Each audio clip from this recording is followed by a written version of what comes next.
السلام عليكم ورحمة الله وبركاته. نحمد الله العظيم ونصلي على رسوله الكريم. أما بعد، أعوذ بالله من الشيطان الرجيم. بسم الله الرحمن الرحيم.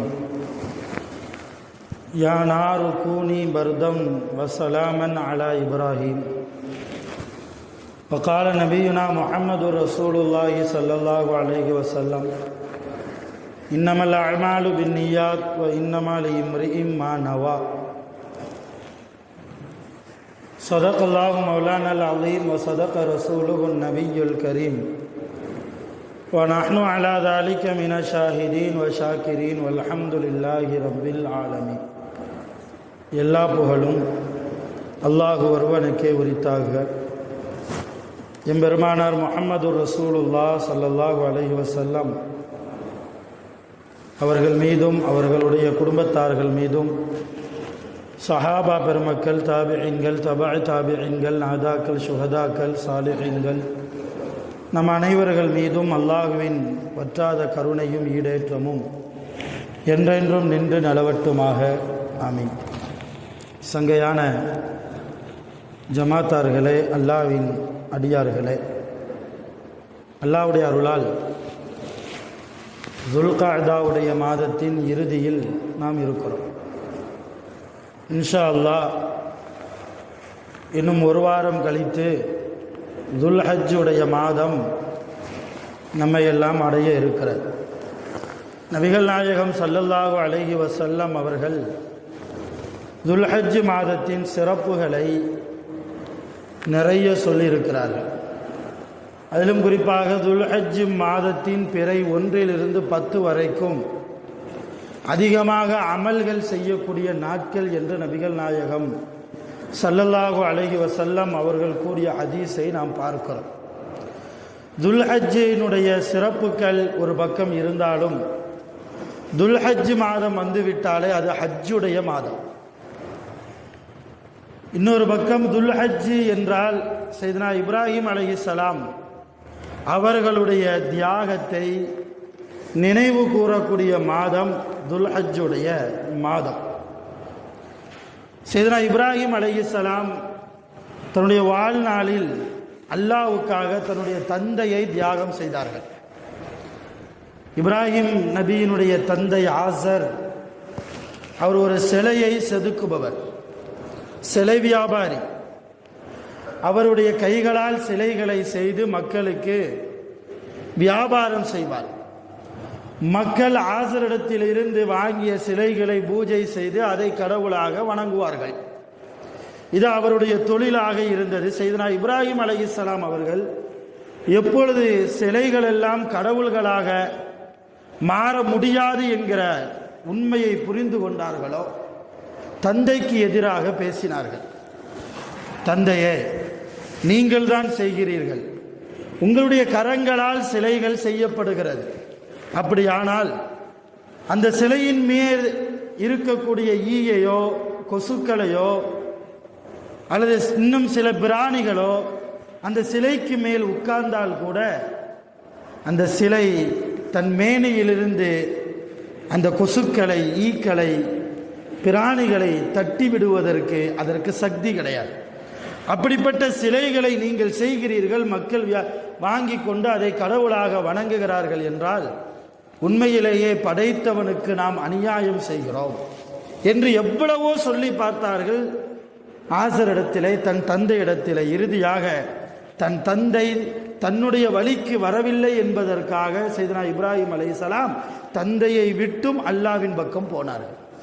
கால இன்னி ஜாஹிபுன் இலா ரப்பி, நான் ஊரை விட்டு புறப்படுகிறேன், நான் உங்களை விட்டு புறப்படுகிறேன் என்று சொன்னபோது ஆசர் கேட்டார், எங்கே போவாய், உனக்கு எங்கே போவதற்கு வழி இருக்கிறது என்று கேள்வி கேட்ட போதுதான் சையதுனா இப்ராஹிம் அலைஹிஸ்ஸலாம் சொன்னார்கள், இன்னி ஜாஹிபுன் இலா ரப்பி, நான் என்னை படைத்த ரப்பின் பக்கம் போகிறேன், என்னை படைத்த அல்லாஹ்வின் பக்கம் நான் போகிறேன். சயஹ்தீன், அவன் எனக்கு நேர்வழி காட்டுவான். எது சத்திய பாதை, எது நேரான வழி என்பதை அல்லாஹ் என்னையும் உங்களையும் அகிலத்தையும் படைத்த ரப்பல் ஆலமீன் எனக்கு காட்டுவான், அவன் பக்கம் நான் புறப்படுகிறேன் என்று சொல்லி சையதுனா இப்ராஹிம் அலைஹிஸ்ஸலாம் முதலாக தன் தந்தையை தியாகம் செய்தார். வரலாறில் பார்க்கிறோம், தன் மனைவியை தியாகம் செய்தார்கள், பிள்ளையை தியாகம் செய்வதற்கு துணிந்தார்கள், ஒரு கட்டத்தில் தன்னையே அல்லாஹ்விற்கு அர்ப்பணிப்பதற்கு துணிந்தார்கள். நம்ரூத் என்கிற மன்னன் நெருப்பு குண்டத்திற்குள் போடுகிற போது அல்லாஹ் என்னை பாதுகாப்பான் என்கிற ஒரு வைராக்கியம், அந்த உறுதி சையதுனா இப்ராஹிம் அலைஹிஸ்ஸலாம் அவரிடத்தில் ஏராளமாக இருந்தது. ஆக சுருக்கமாக துல்ஹஜ் மாதம் என்றாலே சையதுனா இப்ராஹிம் நபியினுடைய மாதம், இப்ராஹிம் நபியை பற்றி பேசப்படுகிற மாதம். உலகத்தில் எங்கெல்லாம் அல்லாஹ்வுடைய ஆலயங்கள் இருக்கிறதோ, அல்லாஹ்வுடைய பள்ளிவாசல் இருக்கிறதோ, அங்கெல்லாம் துல்ஹஜ் மாதம் முழுக்க சையதுனா இப்ராஹிம் அலைஹிஸ்ஸலாம் அவர்கள் செய்த தியாகத்தை ஆலிம்களால் பேசப்படுகிற மாதமாக வரக்கூடிய துல்ஹஜ் மாதம் இருக்கிறது.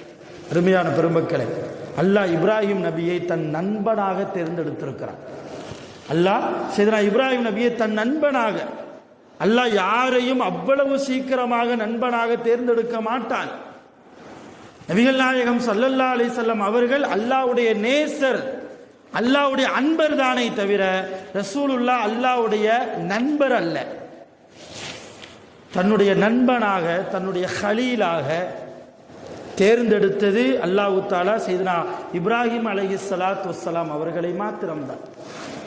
உலகத்தில் எல்லா மதத்தை சார்ந்தவர்களும் எந்த மதத்தை எடுத்தாலும் இப்பொழுது இருக்கிற மதங்களில் சையதுனா இப்ராஹிம் அலைஹிஸ்ஸலாம் அவர்களை ஏற்காதவர்கள் யாரும் கிடையாது.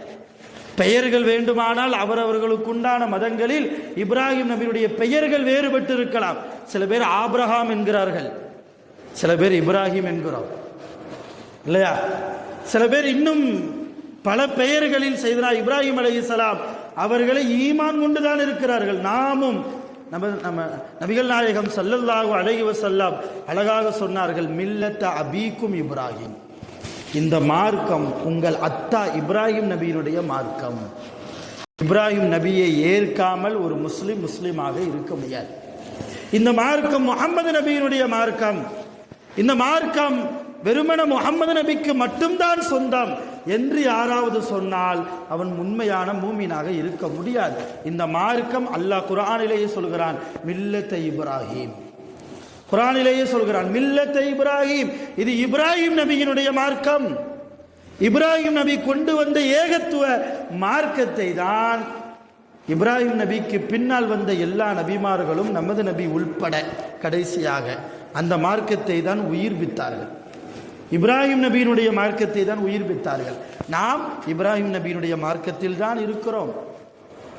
நபிகள் நாயகம் ஸல்லல்லாஹு அலைஹி வஸல்லம் அவர்களுக்கு எப்படி இந்த மார்க்கம் சொந்தம் கொண்டாட முடியுமோ, ரசூலுல்லாவுக்கு அதை விட பன்மடங்கு அளவு சையதுனா இப்ராஹிம் நபிக்கு இந்த மார்க்கத்தில் உரிமை உண்டு. ஆனால் அதே நேரத்தில் இப்ராஹிம் நபி உயர்ந்தவர்களா, நபிகள் நாயகம் ஸல்லல்லாஹு அலைஹி வஸல்லம் அவர்கள் உயர்ந்தவர்களா என்று பார்த்தால் இப்ராஹிம் நபியை விட நமது உயிரினும் மேலான கண்மணி முஹம்மது ரசூலுல்லாஹி ஸல்லல்லாஹு அலைஹி வஸல்லம் அவர்கள் தான் உயர்ந்தவர்கள். அதிலும் நமக்கு எந்த விதமான மாற்று கருத்தும் இருக்கக்கூடாது. இப்ராஹிம் நபியை விட அல்லது மற்ற நபிமார்களை விட நம்முடைய நபியை நாம் தரம் தாழ்த்தி பார்ப்பது நம் ஈமானுக்கு ஆபத்து. அதே நேரத்தில் மற்ற நபிமார்களை நமது நபியை விட கேவலப்படுத்தி, கீழ்ப்படுத்தி, அசிங்கப்படுத்தி பார்ப்பதும் நம்முடைய ஈமானுக்கு ஆபத்தானது. ஆக அருமையான பெருமக்களை, சுருக்கமாக இந்த துல்ஹஜ்ஜுடைய மாதம், வரக்கூடிய துல்ஹஜ் மாதம் நிறைய அமல்கள் செய்யக்கூடிய மாதம். அதே நேரத்தில் சையதுனா இப்ராஹிம் அலைஹிஸ்ஸலாம் அவர்களுடைய வாழ்க்கையை யோசித்து பார்க்கக்கூடிய மாதம் இந்த வரக்கூடிய துல்ஹஜ்ஜுடைய மாதம். ஒரு நெருப்பு குண்டம் நம்ரூத் ஏற்படுத்தினான். அந்த வரலாறில் நிறைய படிப்பினைகளை அல்லாஹ் வைத்திருக்கிறார். இப்ராஹிம் அலைஹிஸ்ஸலாம் தலைக்கு மேல் கத்தி என்கிற சூழ்நிலையிலும் கூட அல்லாஹ்வின் மீது அவர்கள் வைத்திருந்த அந்த ஈமான், அசைக்க முடியாத ஈமான். எவ்வளவு பட்டாளங்கள், படைகள் இப்ராஹிம் நபிக்கு எதிராக இருந்த போதிலும் மலக்குகள் எல்லாம் வழியே வந்து இப்ராஹிம் நபியே உத்தரவு போடுங்கள், உங்களுக்கு நாங்கள் உதவி செய்கிறோம் என்று வழியே வந்து கேட்ட போதிலும் கூட சையதுனா இப்ராஹிம் அலைஹிஸ்ஸலாம், என் நண்பன் அல்லாஹ் எனக்கு உதவி செய்வான், உங்களை அல்லாஹ் அனுப்பினானா? அப்படி இல்லை என்றால் நீங்கள் போய்விடுங்கள், எனக்கு உதவி செய்வதற்கு அல்லாஹ் சிறந்தவன். நிஅமல் மௌலா வ நிஅமன் நசீர். அவன்தான் நல்ல எஜமானன், அவன்தான் உதவி செய்யக்கூடியவனிலேயே மிக சிறந்தவன். அப்படிப்பட்ட ரப்புல் ஆலமீன் என்னை பாதுகாப்பான் என்றார்கள் சையதுனா இப்ராஹிம் அலைஹிஸ்ஸலாம். அந்த ஈமான், அந்த படிப்பினை, இப்படி நிறைய படிப்பினைகள் அந்த வரலாறில் இருக்கிறது, நாம் பார்க்கிறோம். நபி ஸல்லல்லாஹு அலைஹி வஸல்லம் அவர்கள் கூறினார்கள், மலக்குகள் எல்லாம் அல்லாஹ்விடத்தில் போய் கேட்டார்களாம். எப்போது? இப்ராஹிம் நபியை நம்ரூத் என்கிற மன்னன் நெருப்பு குண்டத்தில் போட போகிற அந்த நேரத்தில் மலக்குகள் அல்லாஹ்விடத்தில் கேட்டார்கள், ஐ ரப்பனா இப்ராஹிம் ஹலீலக, எங்களுடைய இரட்சகனை, உன்னுடைய நண்பனாக இருக்கக்கூடிய இப்ராஹிம் அலைஹிஸ்ஸலாம் அவர்களை யுல்கா ஃபின் நாரி, நெருப்பிலை போட போகிறார்கள், நெருப்பிலை போட போகிறார்கள். வலைஸ ஃபி அர்லிக அஹதுன் யஅபுதுக கைரஹு, ஒருவேளை இப்ராஹிம் நபியை அந்த மக்கள் எல்லாம் நம்ரூத் எதிரி, அந்த கொடிய அரசன் நெருப்பு குண்டத்திலே போட்டு இப்ராஹிம் நபி ஒருவேளை ஷஹீதாக்கப்பட்டு விட்டால், இறந்து போய்விட்டால், உன்னை வணங்குவதற்கு பூமியில் யாரும் இருக்க மாட்டார்கள், உன்னை வணங்குவதற்கு பூமியில் யாரும் இருக்க மாட்டார்கள். எனவே ஃபஅதினலனா, எங்களுக்கு நீ அனுமதி கொடுப்பாயாக.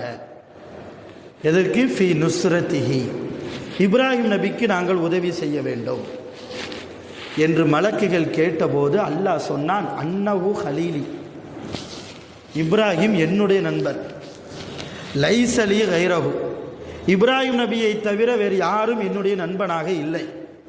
வ அன இலாஹு, நான் இப்ராஹிம் நபியினுடைய கடவுள். வ லைஸலஹு கைரி, என்னை தவிர வேறு கடவுள் இப்ராஹிம் நபிக்கு இல்லை. எனவே நீங்கள் அவருக்கு உதவி செய்ய வேண்டாம்.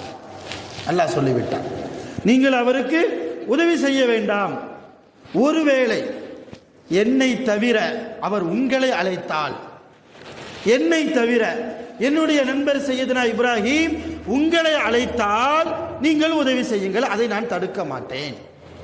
அவர் அழைக்காமலேயே நீங்கள் உதவி செய்ய வேண்டாம், அல்லாஹ் சொல்லிவிட்டார். மலக்குகள் மறுபடியும் பேசினார்கள், ரப்பனா, எங்கள் இரட்சகனை அப்படி நீ சொல்ல வேண்டாம், நாங்கள் போய் கேட்கிறோம், இப்ராஹிம் நபியிடத்தில் நாங்கள் போய் கேட்கிறோம், ஒருவேளை அவர் எங்களுக்கு அனுமதி கொடுத்து விடுவாரேயானால் நாங்கள் அவருக்கு உதவி செய்து விட்டு வருகிறோம், எங்களுக்கு நீ அனுமதி கொடு என்று அல்லாஹ்விடத்தில் மலக்குகள் கேட்டபோது அல்லாஹ் அனுமதி கொடுத்தான்.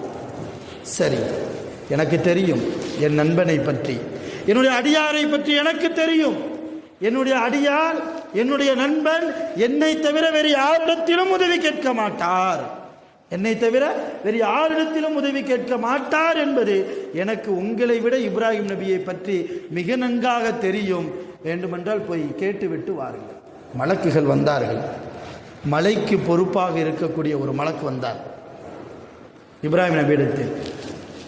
நம்ரூத் மிகப்பெரிய நெருப்பு குண்டத்தை தயார் செய்து தூரத்திலிருந்து இப்ராஹிம் நபியை தூக்கி எறிவதற்காக இப்ராஹிம் நபியை கட்டி போட்டிருக்கிற அந்த நேரத்தில் வந்தார் மலையினுடைய பொறுப்புதாரி. அந்த மலக்கு இப்ராஹிம் நபியிடத்தில் வந்து, இன் அரத்த, இப்ராஹிம் நபியே, நீங்கள் நாடினால், அஹ்மத்து நாரா, நான் மலையை பொழிய செய்து இந்த நெருப்பை அணைத்து விடுகிறேன், இந்த நெருப்பு குண்டத்தை அணைத்து விடுகிறேன், நீங்கள் நாடினால் நான் அணைக்கட்டுமா என்று கேட்டார்கள் அந்த மலக்கு.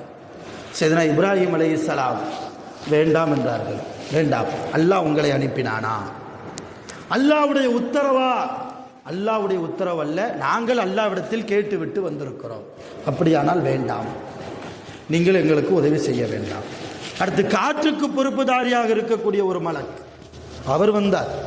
இப்ராஹிம் நபி அவர்களே, இன்ஷித்த, நீங்கள் ஆசைப்பட்டால், நீங்கள் ஆசைப்பட்டால், சையர்துன்னார, இந்த நெருப்பை நான் திருப்பி விடுகிறேன், ஃபில் ஹவாயி, காற்றின் மூலமாக, காற்றின் மூலமாக வேறு திசைக்கு இந்த நெருப்பை அப்படியே நான் காற்றை கொண்டு நான் போகச் செய்து விடுகிறேன், நீங்கள் ஆசைப்பட்டால்.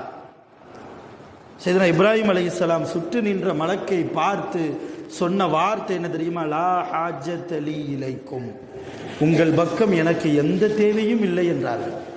உங்கள் பக்கம், உங்களிடத்தில் எனக்கு எந்த தேவையும் இல்லை. என்னை இந்த நிலைமைக்கு கொண்டு வந்தவன் அல்லாஹ் இல்லையா?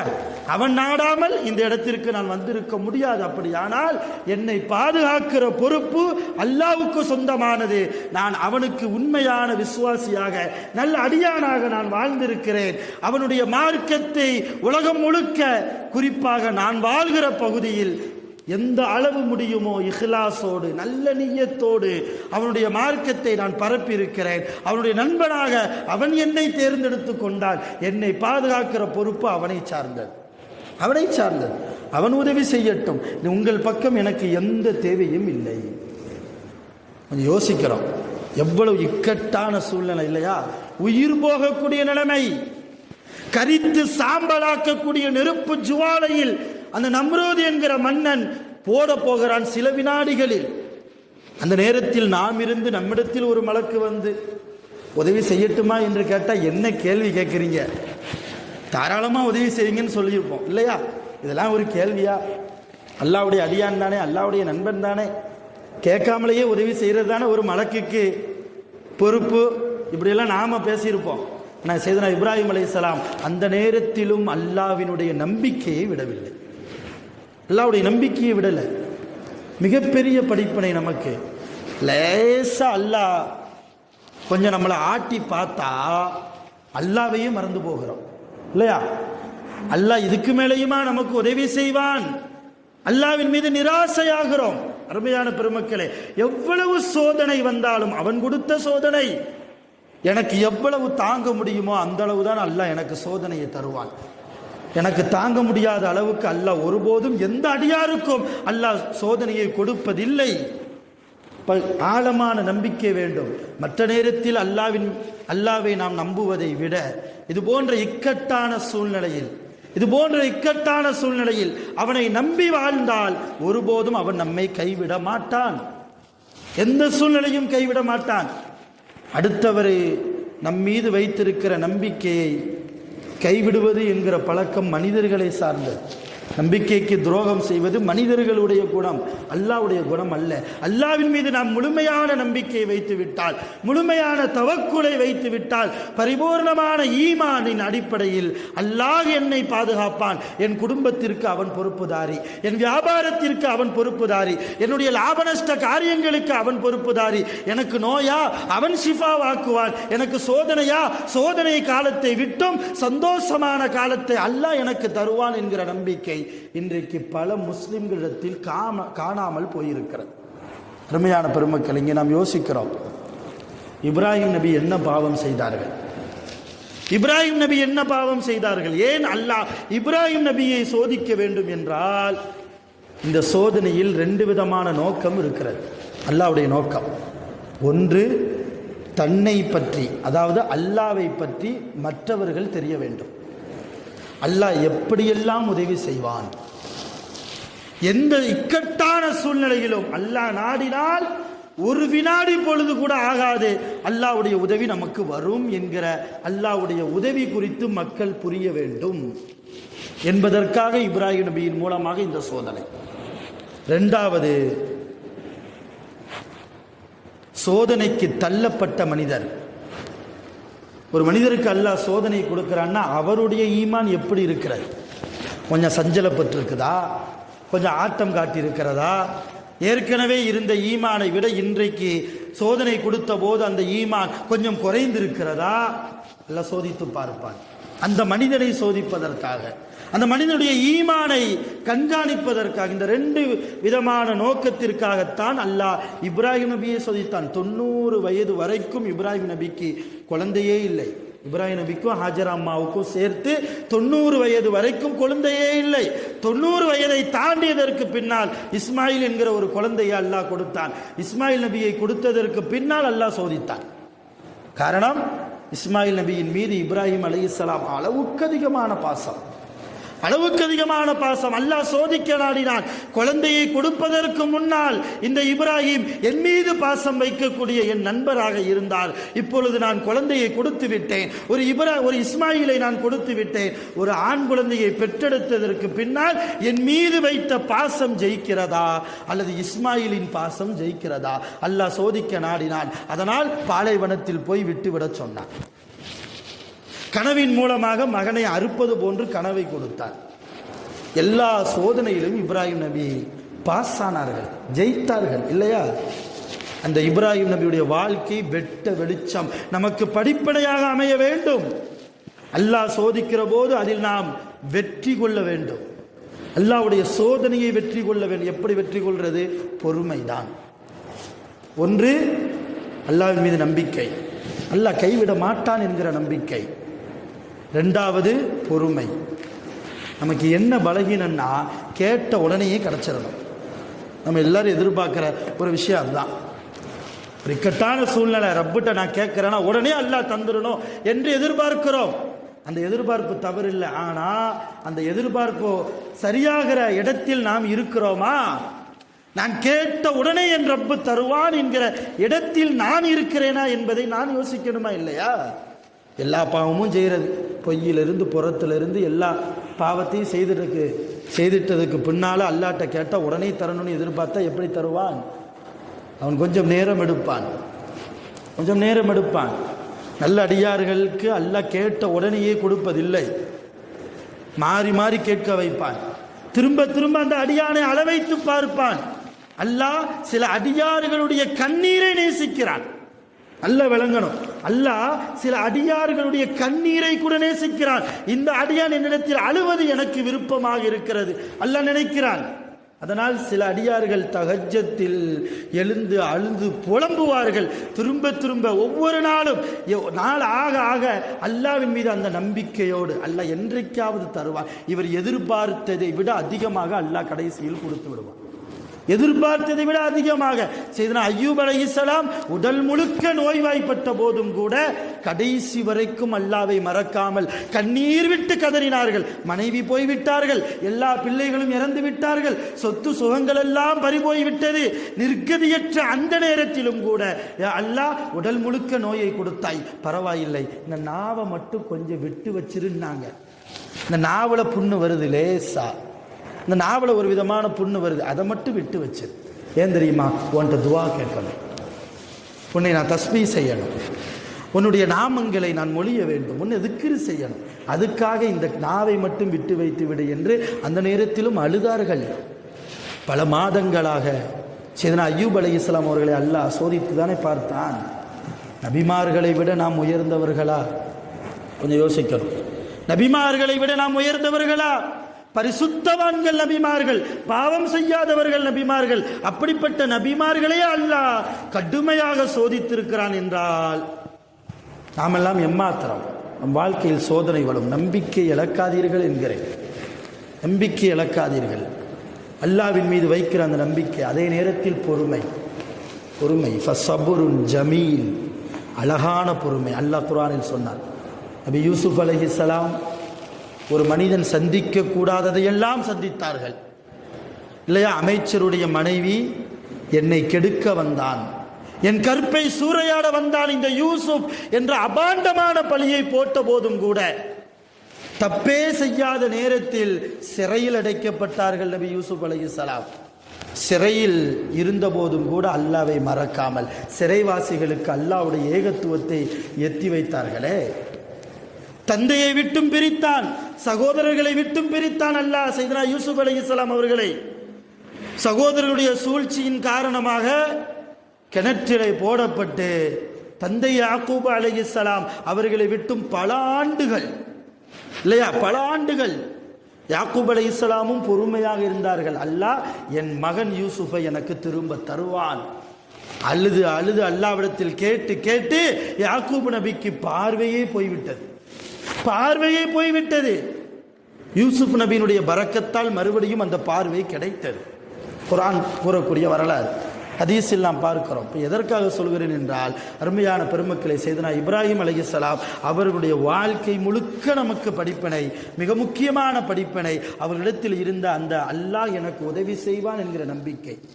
காற்றினுடைய மலக்கு, மலையினுடைய மலக்கு, எல்லா மலக்குகளும் இப்ராஹிம் நபியை உத்தரவு போடுங்கள், நாங்கள் உதவி செய்கிறோம் என்று வலிய வந்து கேட்ட போதிலும் கூட, லா ஹாஜத லீ இலைக்கும், உங்களிடத்தில் எனக்கு எந்த தேவையும் இல்லை, அல்லாஹ் எனக்கு உதவி செய்வான், அல்லாஹ் எனக்கு உதவி செய்வான் என்கிற நம்பிக்கை. மூசா அலைஹிஸ்ஸலாம் அவர்களும் அவங்களை ஈமான் கொண்ட சில மக்கள், ஃபிரௌன் பின்னாடி துரத்திட்டே வர்றான். நைல் நதி குறுக்கே வந்தது.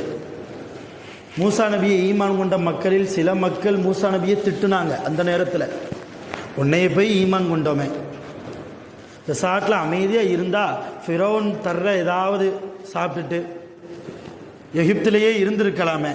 இப்போ நைல் நதி வந்து விட்டது, எந்த படகும் இல்லை, எந்த போட்டும் இல்லை, எந்த வசதியும் இல்லை. ஃபிரௌன் பின்னாடி வந்துக்கிட்டே இருக்கான், பக்கத்தில் நெருங்கிட்டான். எப்படி நாம் உயிர் தப்பிக்க போகிறோம்? செய்தனா மூசா அலைஹிஸ்ஸலாம் ஈமானில் உறுதியாக இருந்தார்கள்.